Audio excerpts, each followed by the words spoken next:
बिस्मिल्लाहिर्रहमानिर्रहीम। अस्सलाम वालेकुम फ्रेंड्स, उम्मीद है आप खैरियत से होंगे। आप देख रहे हैं फाइनेंस एक्सपर्ट। सैलरी पर्सन अपनी रिटर्न कैसे फाइल करेगा, अपना एम्प्लॉयर को कैसे ऐड करेगा, इसका सारा तरीका इस वीडियो में मैं आपको बताऊंगा। अगर आपकी सैलरी इनकम आ रही है तो आपने इस वीडियो को फॉलो करना है।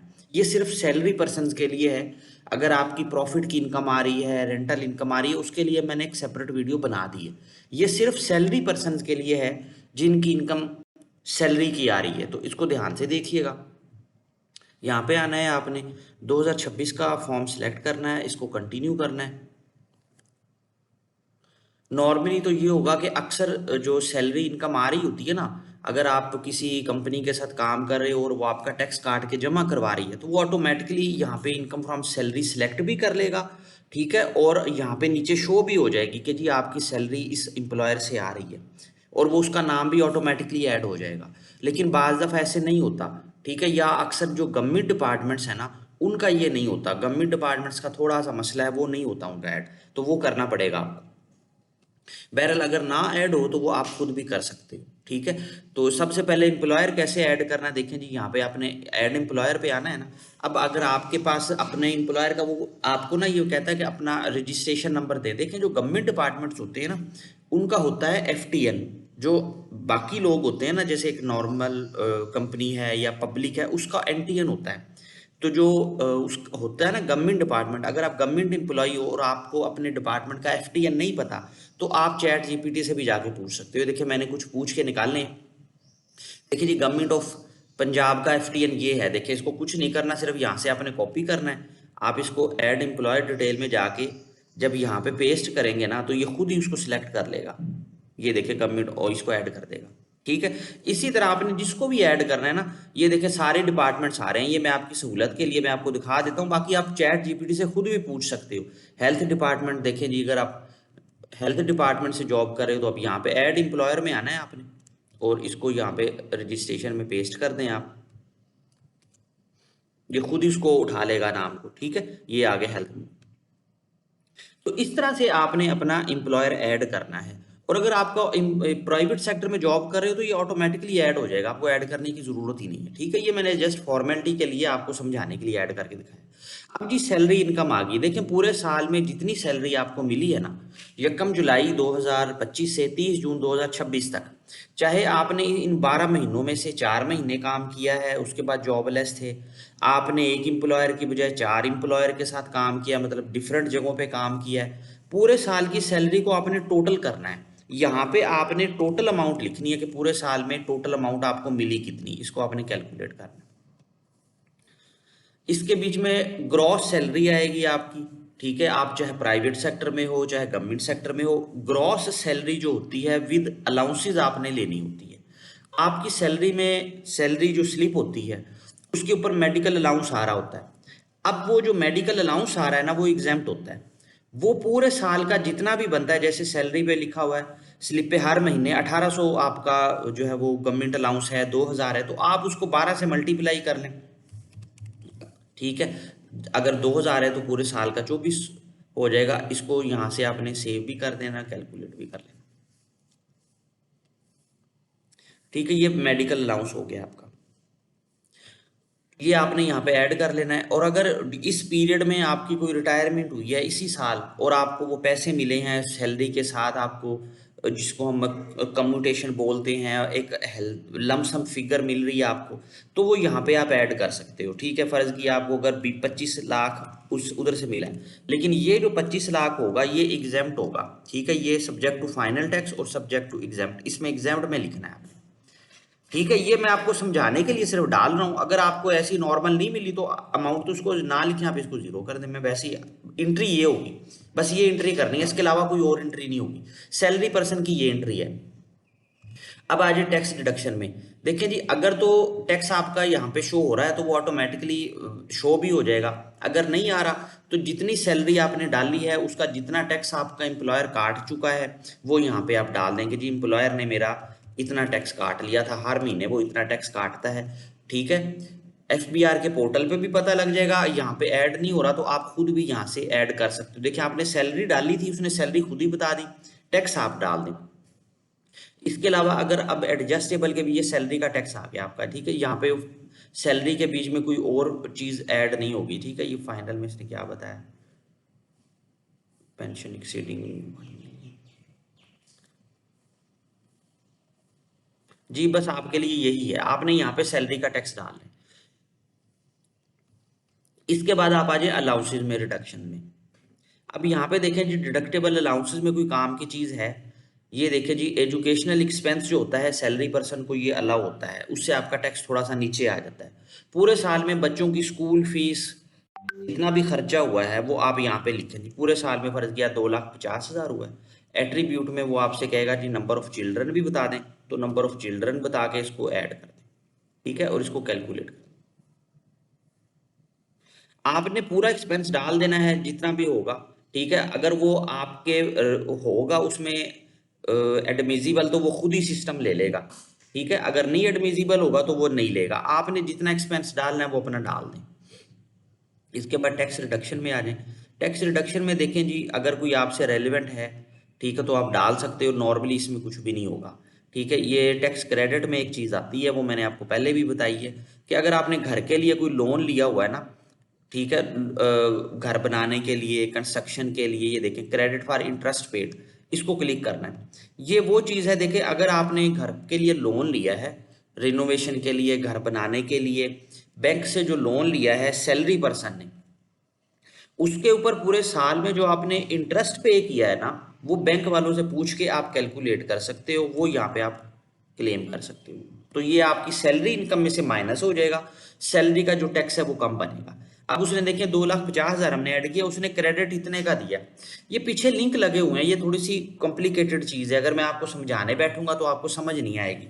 आपने बस अपना इंटरेस्ट यहाँ पे डाल देना है, इसी तरह जैसे यहाँ पे हमने एजुकेशन एक्सपेंस डाल दे, क्योंकि इसकी एक लिमिट होती है। बाज दफ़ा वो जब लिमिट एक्सीड कर देती है, हो जाती है, तो वो फिर अलाउ नहीं करता।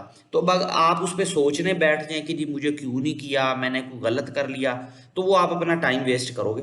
इस पे आपको कुछ सोचने की ज़रूरत नहीं है, सिर्फ यहाँ पे अमाउंट डालें। इसी तरह एजुकेशनल एक्सपेंस में यहाँ पे अमाउंट डालें बस। अगर वो सिस्टम करता है तो ठीक है, नहीं करता तो भी ठीक है। अगर उसने अभी इसमें एडमिजिबल नहीं किया ना, तो उसने सही किया है, उसने जिस वजह से नहीं किया वो मुझे पता है, लेकिन आपको समझाने अगर मैं बैठ गया तो वो फिर पीछे काफ़ी चीज़ें खुल जाएंगी। तो आपने सिर्फ यहाँ पे अपनी फिगर डाल के इसको छोड़ देना है और इसको सेव कर लेना है। ये आपके जो भी क्रेडिट से वो आ गया। अब कंप्यूटेशन में देखें, आपका रिफंडेबल टैक्स बन रहा है क्योंकि एम्प्लॉयर ने काट लिया हुआ था। अगर ये पेएबल बनता तो यहाँ पे एक नीला सा बॉक्स आ जाता है, प्रीपेड PSID, आप उस पर क्लिक करते हो तो वो चालान बन जाता है। चालान आपने पे करना है, पे करने के बाद 1 घंटे 2 घंटे में आप दोबारा जब आओगे, इसको लॉगिन करोगे, तो आपने पेमेंट सेक्शन में आके यहाँ पे देखना है, वो यहाँ पे अटैच हो जाए, तो बस इसको यहाँ पे क्लेम कर लेना है और वापस इसको सेव और कैलकुलेट कर लेना है, तो आपका जो फॉर्म है वो रेडी हो जाएगा। ये आपकी जो है वो रिटर्न की वर्किंग हो गई है। अब आ जाती है वेल्थ स्टेटमेंट। देखिए जी, वेल्थ स्टेटमेंट में अक्सर एरर आता है, ये मैं पहले बता देता हूँ। जो लोग फाइल सबमिट कर रहे होते हैं कि जी आपकी 1 और मोर प्रॉपर्टीज आर अनस्ट्रक्चर्ड, ठीक है। अब उसका क्या मसला होता है, जो पहले से प्रॉपर्टियां हमने ऐड की होती है ना, वो ऑटोमेटिकली यहाँ पे आ रही होती हैं, ठीक है। मैं आपको एक एग्जांपल दिखाता हूँ, आप उसके मुताबिक ज़रा देखिएगा। जैसे ये एक प्रॉपर्टी हमने ऐड की, पहले ऐड की हुई थी, ये ऐड प्रॉपर्टी चल रही है आपके पास। ये एक प्रॉपर्टी मैं ऐड कर रहा हूँ आपको समझाने के लिए। ये अगर पहले से ऐड होगी तो ये ऑटोमेटिकली चलती रहेगी, ठीक है। आपने ज़रा ध्यान से देखना कि एरर अगर आ गया तो उसको रिमूव आपने किस तरह से करना है, काम कैसे चलाना है। ये मैंने इसका प्रॉपर्टी का एड्रेस वगैरह ये पहले से आ रहा होगा। अगर ऐड करनी है तो आपने ये प्रॉपर चीज़ें फिल करनी है, ये मैं सिर्फ आपको समझाने के लिए जल्दी में कर रहा हूँ। यहाँ पे आपने प्रॉपर एड्रेस देना है, लैंड एरिया, हर चीज़ प्रॉपर्टी की प्रॉपर बतानी है आपने। अच्छा, ये प्रॉपर्टी एक सेव होगी, ये देखिए ये सेव। अगर पिछले साल की फाइलिंग की होगी ना आपने, ये प्रॉपर्टी ऑटोमेटिकली आ रही होगी। अब जब आप अपनी रिटर्न सबमिट करने जाओगे ना, तो वो आपको एरर देगा कि अनस्ट्रक्चर्ड प्रॉपर्टी, उसका कुछ करें। अब उसका करना क्या है आपने, ये जो पहले से प्रॉपर्टी पिछले साल से आ रही होगी ना, आपने इस पे एडिट पे क्लिक करना है। उसके ये वाले बॉक्सेस जो है ना, ये ब्लैंक होंगे, सिर्फ ये वैल्यू आ रही होगी उसकी। ये मैं आपको पहले ही बता रहा हूँ, ये सारे बॉक्सेस ब्लैंक होंगे, सिर्फ वैल्यू आ रही होगी। आपने क्या करना है, ये सारे बॉक्सेस फिल करने हैं, ये सारे फिल करने हैं आपने, ठीक है। फिल करके जब आप इसको अपडेट करोगे ना, तो ये प्रॉपर्टी यहीं पे रहेगी, वैल्यू भी यही रहेगी, लेकिन उसका जो एड्रेस वगैरह है वो अपडेट हो जाएगा। ठीक है, तो आपने आप जब इसके साथ ऐड कर दोगे उसके बाद सबमिट करोगे तो इंशाल्लाह ये अनस्ट्रक्चर्ड वाला एरर आपको नहीं आएगा। अब जी आगे फाइनेंशियल एसेट्स आ गए। इसके बीच में आप अपने बैंक अकाउंट के लिए ये ऐड कर सकते हो, ये भी ऐड कर सकते हो। बैंक अकाउंट अभी इन्होंने अपडेट कर दिया है, इसमें आईपीएन नंबर डालेंगे तो अकाउंट ऐड हो जाएगा। ठीक है, ये जैसे इन्वेस्टमेंट में तो आप अगर बैंक अकाउंट ऐड नहीं हो रहा ना, तो इन्वेस्टमेंट में भी आप अपना बैंक ऐड कर सकते हो। किसी वजह से अगर कोई एरर आ रही है तो अकाउंट नंबर लिखें, यहाँ पे उसको ऐड कर दें और 30 जून 2026 का बैलेंस लिख दें। अच्छा, बैंक अकाउंट यहाँ से क्लिक करेंगे ना, देखें वो आपसे पूछेगा कि जॉइंट है या फॉरेन करेंसी। तो नॉर्मली हमारा यही होता है, अगर जॉइंट हो तो क्लिक कर दीजिएगा, वरना रहने दीजिएगा, सेल्फ है तो। अब यहाँ पे जब आप आईपीएन नंबर डालोगे ना और उसको सर्च करोगे तो वो खुद ही आपको चीजें देगा। ठीक है, अगर किसी वजह से आपका आईपीएन नंबर वो नहीं उठा रहा बैंक का, बाज़ दफा एरर आ जाती है, तो फिर आपने अकाउंट नंबर इसमें ऐड कर देना है। ठीक है, अब फर्स्ट टाइम अगर आप फाइलिंग कर रहे हो तो कैश इन हैंड जो है वो भी ऐड करें। अगर आपके पास नहीं है तो भी कुछ 5-7 लाख रखें, और अगर आपके पास है तो उसको थोड़ा सा 10-20% इंक्रीज करके रखें। जैसे मैं कहता हूँ जी हमारे पास एक्चुअल में कोई 10 लाख था, लेकिन हमने यहाँ पे 14.5 लाख डाल दिया। इसको कैलकुलेट कर दें। मूवेबल एसेट्स में आप अपनी बाकी चीजें ऐड कर सकते हो, मोटर व्हीकल, ये गोल्ड वगैरह, हाउस होल्ड, ये आप ऐड कर सकते हो। ठीक है, जो चीज आपने ऐड करनी है वो ऐड कर लें। अगर मोटर व्हीकल ऐड करना है तो आपने उसकी डिटेल लिखनी है सारी, वो देखें डिटेल पूछेगा आपसे, ये डिटेल यहाँ पे लिखे, इसको ऐड करें तो वो ऐड हो जाएगा। इसी तरह ये हाउस होल्ड में घर की चीजें जितनी भी ऐड करनी है वो आप कर सकते हो। पर्सनल आइटम में लैपटॉप, मोबाइल फोन, वो चीजें आप ऐड कर सकते हो। उसको कैलकुलेट कर दें और इसके बाद आपने रिकंसिलेशन पे आना है। यहाँ पे देखें जी, रिकंसिलेशन में उसने इनकम आपकी खुद ही डाल दी है जो पहले आपने डाली थी, आपको इस पे तगोदो करने की जरूरत नहीं है। एक्सपेंसेस में आपने आना है। पर्सनल एक्सपेंस में आपने जो मेरी प्रैक्टिस है, हम ये जस्ट 2 एक्सपेंसेस फील करते हैं, हम ज़्यादा 1 बाय एक्सपेंस 1 बाय नहीं डालते, उसकी ज़रूरत भी नहीं होती और टाइम वेस्ट करने की आपको खाम खामे करने का फ़ायदा कोई नहीं। एक लम सम फिगर डाल दें पूरे साल के, जी मेरे घर के जितने भी खर्चे थे वो इतने थे, इसको कैलकुलेट कर दें। अब जब आप फर्स्ट टाइम फाइलिंग कर रहे हो ना, तो फ्रेंड्स ये आपके पास पॉजिटिव में आएगी फिगर, जैसे ये अब आ रही है वैसी ही आएगी। तो आपने क्या करना है, इसको कॉपी करना है यहाँ से और इधर ये ब्लैंक होगा यहाँ पे पेस्ट कर देना है। ठीक है, और इसको कैलकुलेट कर देना। ये आपकी जो फाइल है सेव हो जाएगी और सबमिट करने के लिए रेडी हो जाएगी। अब आप इसको अगर सबमिट करना चाहो तो इसको सेव करेंगे ना, देखें, और ये आपको कह देगा कि आप सबमिट कर दें। क्या कह रहा है, please inter applicable tax rate, ये जी ये असल में ना हमें, अच्छा ये अगर आपको ये एरर दे एप्लीकेबल टैक्स रेट का, तो मैं आपको एक बताता हूँ। आपने एट्रीब्यूट में जाना है, टैक्स हमने कहाँ पे ऐड किया था, यहाँ पे किया था। एक मिनट, एट्रीब्यूट इसमें नहीं आ रहा, सेक्शन सेक्शन,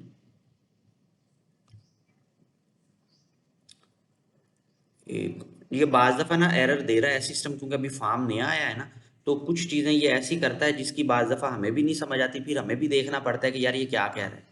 एक minute, applicable using attribute provide against amount code. अच्छा, इसमें ये कोई टैक्स की बात कर रहा है, ये है सही एरर, वो एट्रीब्यूट ये आ गया।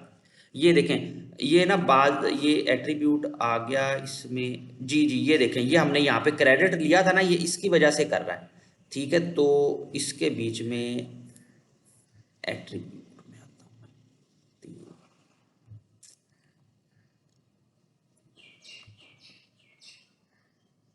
अब यहाँ पे एट्रीब्यूट का ऑप्शन आना चाहिए था लेकिन आ नहीं रहा, जैसे ये ऊपर आ रहा है ना एट्रीब्यूट का, तो ये एट्रीब्यूट का ऑप्शन अगर आता है ना, तो यहाँ से हम इसका टैक्स का जो रेट है ना वो ले सकते हैं।